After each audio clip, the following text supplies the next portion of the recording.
Hotel style ಚಟ್ನಿಗೆ ಮೇಯ್ನಾಗಿ ಬೇಕಾಗಿರೋದು ತೆಂಗಿನಕಾಯಿ. ಆವಾಗಲೇ ಹೊಡೆದು ಆವಾಗಲೇ ಮಾಡಿದ್ರೆ ಟೇಸ್ಟು ಸೂಪರಾಗಿರುತ್ತೆ. ಬಟ್ ಫ್ರಿಜ್ಜಲ್ಲಿರೋದು ನಾನು ಯೂಸ್ ಮಾಡ್ತಾಯಿದ್ದೀನಿ, ಯಾಕಂದರೆ ನನ್ನ ಹತ್ರ ಫ್ರೆಶ್ ಇರಲಿಲ್ಲ. ಸೊ ಇದ್ರ ಜೊತೆಯಲ್ಲಿ ಎಷ್ಟು ತೆಂಗಿನಕಾಯಿ ತೊಗೊಂಡಿರ್ತೀವಿ ಅದ್ರ ಕ್ವಾಂಟಿಟಿ ಅರ್ಧದಷ್ಟು ಹುರಿಗಡಲೆ ತೊಗೊಬೇಕು. ಇದೇ ಸೀಕ್ರೆಟು. ನೀವು ಎಷ್ಟು ಕ್ವಾಂಟಿಟಿ ಕರೆಕ್ಟ್ ತೊಗೊತೀರಾ ಅಷ್ಟು ಪರ್ಫೆಕ್ಟ್ ಗಟ್ಟಿ ಚಟ್ನಿ ಬರುತ್ತೆ ಹೋಟೆಲ್ ಸ್ಟೈಲ್. ಸೊ ಇದೆರಡನ್ನೂ ನಾನು ಮಿಕ್ಸಿ ಜಾರಿಗೆ ಹಾಕ್ಕೊತಾ ಇದ್ದೀನಿ. ಇದಕ್ಕೆ ಸೇರಿಸ್ಕೊಬೇಕಾಗಿರೋದು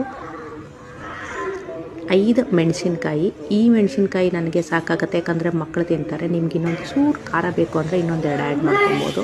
ಒಂದು ಸ್ವಲ್ಪ ಶುಂಠಿ, ಅದನ್ನು ಕಟ್ ಮಾಡಿಕೊಂಡು ಶುಂಠಿ ಕೂಡ ಹಾಕ್ತಾಯಿದ್ದೀನಿ.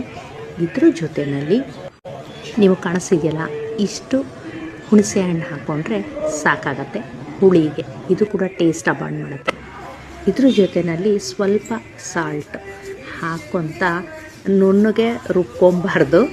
ಇದನ್ನು ಫಸ್ಟು ಚೂರು ತರಿಯಾಗಿ ರುಬ್ಕೊಬೇಕು, ವಿತೌಟ್ ವಾಟರ್, ನೀರು ಹಾಕ್ದಿರ ರುಬ್ಕೊಬೇಕು.